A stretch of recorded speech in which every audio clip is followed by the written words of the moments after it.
আসসালামু আলাইকুম। আমি মোহাম্মদ রেজাল হলাদার আপনাদের সাথে আছি। প্রথমে আসি পে স্কেল নিয়ে বিস্তারিত একটি প্রতিবেদন নিয়ে। পে স্কেল ১ জানুয়ারি থেকেই কার্যকর, জানা গেল নতুন তথ্য। সরকারি চাকরিজীবীদের জন্য নতুন পে স্কেল আগামী ১ জানুয়ারি ২০২৬ থেকে কার্যকর হবে। মঙ্গলবার ২৩ ডিসেম্বর আইডিআর এর নির্বাহী পরিচালক নন লাইফ মনিরা বেগম স্বাক্ষরিত একটি সার্কুলার জারি করা হয়েছে, যা নতুন পে স্কেল প্রবর্তনের আনুষ্ঠানিক ঘোষণা হিসেবে ধরা হচ্ছে। সরকারি কর্মকর্তাদের জন্য এই নতুন পে স্কেল কার্যকর হলে তারা বেতন ও ভাতার ক্ষেত্রে পূর্বের তুলনায় উল্লেখযোগ্য সুবিধা পাবেন। বিশেষভাবে দীর্ঘদিন ধরে বেতন বৃদ্ধির দাবি করা কর্মচারীদের জন্য এটি গুরুত্বপূর্ণ পরিবর্তন। সূত্রে জানায়, নতুন পে স্কেল প্রবর্তনের সঙ্গে সংশ্লিষ্ট নীতিমালা অনুযায়ী গ্রেড ও বেতন কাঠামো পর্যালোচনা করা হয়েছে। এর ফলে সরকারি কর্মচারীদের মোট আয় বাড়বে এবং বেতন কাঠামোর বর্তমান বাজার ও জীবনের ব্যয় বৃদ্ধির সঙ্গে সামঞ্জস্যপূর্ণ করা হয়েছে। বিশ্লেষকেরা মনে করেন, সরকারি খাতে এই পে স্কেল উন্নয়ন কর্মীদের জীবনযাত্রা প্রেরণার ইতিবাচক প্রভাব ফেলবে। তবে একই সঙ্গে সরকারের জন্য বাজেটের ওপর চাপও বাড়তে পারে।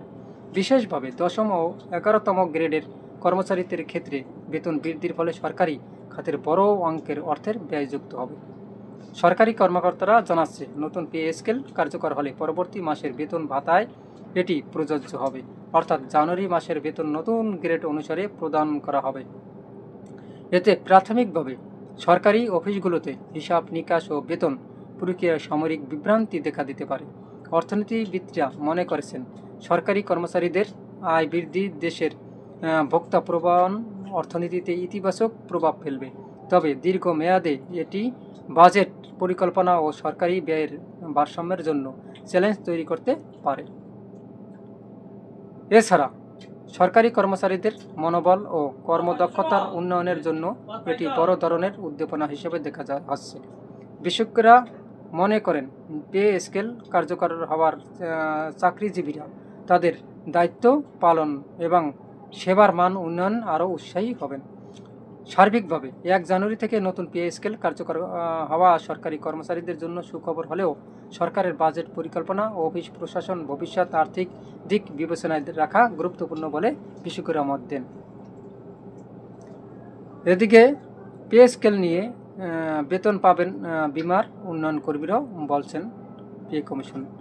নন লাইফ বিমা খাতে শৃঙ্খলা জোরদার, স্বচ্ছতা বৃদ্ধি ও পেশাদারিত্বের নিশ্চিত করতে নতুন সার্কুলার জারি করেছে বিমা উন্নয়ন ও নিয়ন্ত্রণ কর্তৃপক্ষ আইডিআর। এ সার্কুলার অনুযায়ী নন লাইফ বিমা খাতে আর কোনো ব্যক্তি বিমা এজেন্ট থাকবে না এবং উন্নয়ন কর্মকর্তাদের বেতন দিতে হবে নির্ধারিত পে স্কেল অনুযায়ী। মঙ্গলবার ২৩ ডিসেম্বর আইডিআর এর নির্বাহী পরিচালক নন লাইফ মনিরা বেগম স্বাক্ষরিত সার্কুলারটি এ সংক্রান্ত একটি সার্কুলার জারি করা হয়। সার্কুলারটি আগামী ১ জানুয়ারি ২০২৬ থেকে কার্যকর হবে। সার্কুলারে বলা হয়, নন লাইফ বিমা খাতে ব্যক্তি বিমা এজেন্টদের লাইসেন্স স্থগিত করা হয়েছে। ফলে ২০২৬ সালের ১ জানুয়ারি থেকে নন লাইফ বিমা ব্যবসায় কোনো ব্যক্তির এজেন্টের মাধ্যমে পলিসি বিক্রি করা যাবে না। বাংলাদেশের ইন্স্যুরেন্স অ্যাসোসিয়েশন বিআইএ সুপারিশ, নন লাইফ বিমা কোম্পানিগুলোর সঙ্গে অনুষ্ঠিত সবার সিদ্ধান্ত এবং ব্যক্তি এজেন্ট লাইসেন্স স্থগিত প্রস্তাবের ভিত্তিতে এই সিদ্ধান্ত নেওয়া হয়েছে। আইডিআরএ জানিয়েছে, যেহেতু ব্যক্তি এজেন্টদের কোনো বৈধ লাইসেন্স কার্যকর থাকবে না, তাই কোনো নন লাইফ বিমা কোম্পানি ব্যক্তি এজেন্টকে কমিশন দিতে পারবে না। একই সঙ্গে বিমা আইন ২০১০ এর ৫৮ ধারা অনুযায়ী বিমা এজেন্ট ছাড়া অন্য কাউকে কমিশন বা অন্য কোনো নামে পারিশ্রমিক কিংবা পারিতোষিক দেওয়া যাবে না।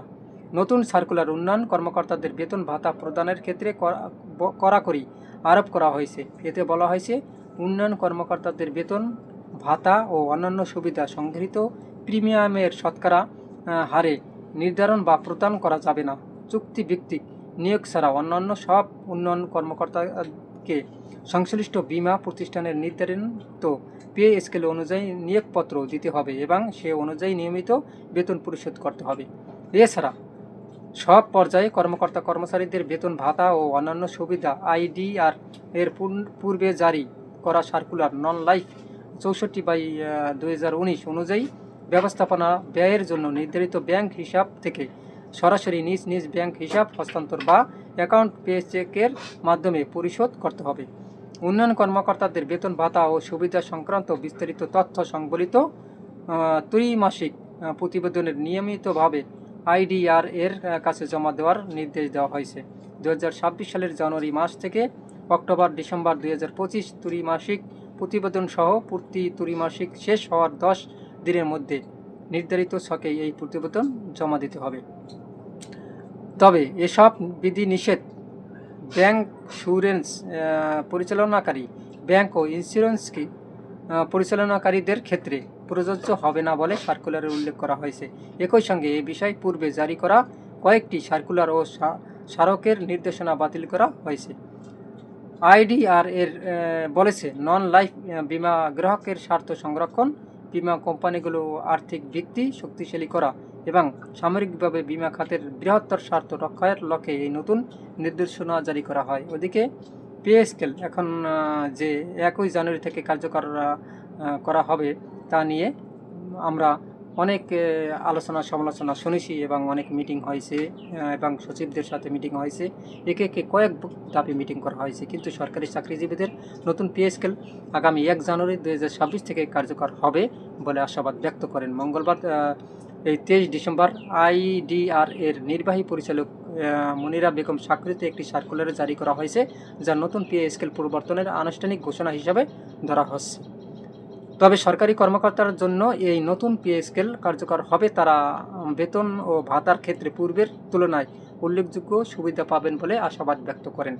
বিশেষভাবে দীর্ঘদিন ধরে বেতন বৃদ্ধির দাবি করা কর্মচারীদের জন্য একটি গুরুত্বপূর্ণ পরিবর্তন আনছে বলে পে কমিশনাররা দাবি জানিয়েছে। সূত্র জানায়, নতুন পে স্কেল পরিবর্তনের সঙ্গে সংশ্লিষ্ট নীতিমালা অনুযায়ী গ্রেড ও বেতন কাঠামোর পর্যালোচনা করা হয়েছে। এর ফলে সরকারি কর্মচারীদের মোট আয় বাড়বে এবং আয় ব্যয় দুটোই বাড়বে এবং তাদের এমনকি কর দেওয়ার সরকারিদের একটা কর দেওয়ারও প্রবণতা বাড়তে পারে বলে মনে হচ্ছে এবং বেতন কাঠামোর বর্তমান বাজার ও জীবনের ব্যয় বৃদ্ধির সঙ্গে সামঞ্জস্যপূর্ণ করা হবে। অর্থাৎ অনেক কিন্তু লোক তারা বলছে যে 3 গুণ 4 গুণ বেতন বাড়াতে হবে, কিন্তু সেই নীতি থেকে তো অনেকে সচিবরা সরে এসেছেন, বলছেন না, বর্তমান সরকারের আর্থিক অবস্থা মাথায় রেখে তারা মানে বর্তমান বাজার দর বৃদ্ধির হিসাবে যতটুকু বাড়ানোর উচিত বলে তারা মনে করেন ততটুকু দিলেই হবে, তাতেই তারা খুশি হবেন বলে আশাবাদ ব্যক্ত করছেন। ওদিকে বিশ্লেষকেরা মনে করছেন সরকারি খাতের এই পে স্কেল উন্নয়ন কর্মীদের জীবনযাত্রা ও প্রেরণার ইতিবাচক প্রভাব ফেলবে এবং কাজে মনোযোগী হবে। তবে একই সঙ্গে সরকারের জন্য বাজেটের উপর চাপও বাড়তে পারে তারা মনে করেন। বিশেষভাবে 10ম ও 11তম গ্রেডের কর্মচারীদের ক্ষেত্রে বেতন বৃদ্ধির ফলে সরকারি খাতে বড় অঙ্কের অর্থ ব্যয় যুক্ত হবে। সরকারি কর্মকর্তারা জানাচ্ছেন, নতুন পে স্কেল কার্যকর হলে পরবর্তী মাসের বেতন ভাতায় এটি প্রযোজ্য হবে, অর্থাৎ জানুয়ারি মাসের বেতন নতুন গ্রেড অনুসারে প্রদান করা হবে। এতে প্রাথমিকভাবে সরকারি অফিসগুলোতে হিসাব নিকাশ ও বেতন প্রক্রিয়ার সাময়িক বিভ্রান্তি দেখা দিতে পারে। তবে অর্থনীতিবিদরা মনে করেছেন সরকারি কর্মচারীদের আয় বৃদ্ধির দেশের ভোক্তা প্রবণ অর্থনীতিতে ইতিবাচক প্রভাব ফেলবে। তবে দীর্ঘমেয়াদী এটি বাজেট পরিকল্পনা ও সরকারি ব্যয়ের ভারসাম্যের জন্য চ্যালেঞ্জ তৈরি করতে পারে। সুপ্রিয় দর্শক, যদি এই পে স্কেল দেওয়া হয় তাহলে দেখা যাচ্ছে সারা বাংলাদেশে প্রায় 11 লক্ষ সরকারি কর্মচারীরা আছেন, অর্থাৎ তাদের প্রায় কয়েক কোটি টাকা বেড়ে যেতে পারে। অর্থাৎ এই চাপটা সরকারের উপরে একটু বিরূপ প্রতিক্রিয়া ফেলবে, কারণ কয়েক হাজার কোটি টাকা তাদের বেতন হিসাবে দেওয়া লাগবে। সুপ্রিয় দর্শক, আপনারা কি মনে করেন আসলে তাদের আনুমানিক মানে কত টাকা বেতন বাড়ালে সবচেয়ে ভালো হয় এবং বেটার হয় বলে আপনারা মনে করেন, এবং সর্বনিম্ন ও সর্বোচ্চ কত টাকা বেতন হলে সবচেয়ে ভালো হয় বলে আপনারা মনে করেন অবশ্যই কমেন্টে জানাবেন। এবং RS বাংলা নিউজ 24-কে সাবস্ক্রাইব করুন। এরকম নতুন নতুন ভিডিও পেতে বেল বাটন অন করুন এবং ভিডিওটি ভালো লাগলে সবাইকে দেখার সুযোগ করে দিন, লাইক ও শেয়ার করে। আজ এ পর্যন্তই। আসসালামু আলাইকুম ওয়া রাহমাতুল্লাহি ওয়া বারাকাতুহু।